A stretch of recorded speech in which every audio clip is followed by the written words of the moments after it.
আসসালামু আলাইকুম। পাকিস্তানের 25টি ঘাঁটি দখল করেছিল কে? আফগানিস্তানের সেনাবাহিনীরা, এবং 58 সেনাকে নিহত করে দিয়েছিল কয়েকদিন আগেই।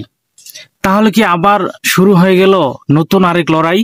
পাকিস্তান এবং আফগানিস্তানের এই চরম উত্তেজনার মাঝে নতুন রূপে ফিরে আসলো আবারও আফগানরা। আফগান তালেবান সরকার প্রধান মুখপাত্র জাবিউল্লাহ মুজাহিদ বলেছেন, আফগান বাহিনী পাকিস্তানের 25টি ঘাঁটি দখল করেছিল এবং 58 সেনা হত্যা করেছে। এছাড়া অভিযানে আরো 30 জন পাকিস্তানি সেনা নাকি আহত হয়েছে। এই যখন দুটি দেশের পরিস্থিতি, তখন আসলে তাদের অবস্থানটা কোন দিকে চলে যাচ্ছে? তারা কি আসলে বড় একটা কি কোনো লড়াইয়ের ভিতরে কি যুক্ত হচ্ছে? আর তাদের যে ধরনের অবস্থান বর্তমানে লক্ষ্য করা যাচ্ছে, মনে হচ্ছে যে পাকিস্তান এবং আফগানিস্তানের মাঝে কিছুদিনের ভিতরে বড় একটা সমস্যায় তারা জড়িত হয়ে যাবে এবং সেটি বড় ধরনের একটা যুদ্ধ হতে পারে। তবে সেনা হতাহত, ঘাঁটি দখল, আফগানদের দাবি নিয়ে তাৎক্ষণিকভাবে কিছু জানায়নি এখন পর্যন্ত পাকিস্তান। আফগান সরকার প্রতিরক্ষা মন্ত্রণালয় বলেছে, আমাদের বাহিনী সীমান্ত সংলগ্নে প্রতিশোধমূলক এবং সফল অভিযান চালিয়েছে।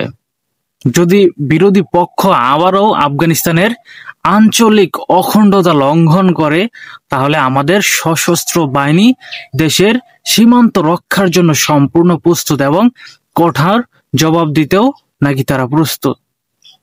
আপনারা এখন বিষয়টা চিন্তা করেন যে এই যে দুটি মুসলিম রাষ্ট্র, তাদের মাঝে কিন্তু এই উত্তেজনা শুধু আজকেই যে তা কিন্তু না, অনেক দিন থেকে, এটা সেই 1950 সালের পর থেকেই তাদের মাঝে এই উত্তেজনাটা চলে আসতেছে তাদের সীমান্ত নিয়ে। এবং যেই সীমান্ত নিয়ে এই সমস্যাটা, সেই সীমান্তকে বলা হয় পাখতুনখোয়া একটি সীমান্ত, যেটি আফগানিস্তান এবং পাকিস্তানের বর্ডার সীমান্ত। পাকিস্তানের স্বরাষ্ট্রমন্ত্রী মহসিন নাকভি বলেছেন, আফগান হামলাগুলো বিনা উস্কানিতে করা হয়েছে এবং বেসামরিক নাগরিকদের উপর গুলি চালানো হয়েছে। নাকভি সতর্ক করেছেন এবং বলেছেন, তার দেশের বাহিনী প্রতিটি ইটের বিনিময়ে একটি পাথর দিয়ে পাল্টা জবাব দিবে। এই যখন দুটি দেশের মাঝে তাদের পাল্টাপাল্টি প্রতিক্রিয়া এবং ভয়ঙ্কর কিছু কথাবার্তা, তাহলে আসলে আমরা সামনে আসলে কি দেখতে পারবো এদের মাঝে? আর বিশেষ করে এই দুটি রাষ্ট্র আসলে কেউ কিন্তু কাউকে ছেড়ে দিয়ে কথা বলবে না এবং কেউ কাউকে ছেড়ে দিবেও না। যদি পাকিস্তান যদি আফগানিস্তানে হামলা চালায়, তাহলে কিন্তু আফগানরা কখনোই এটা কি ছেড়ে দিবে না। কারণ ইতিপূর্বে আমরা সেটা দেখেছি যে আফগানদের কিন্তু প্রচুর পরিমাণে সাহস রয়েছে।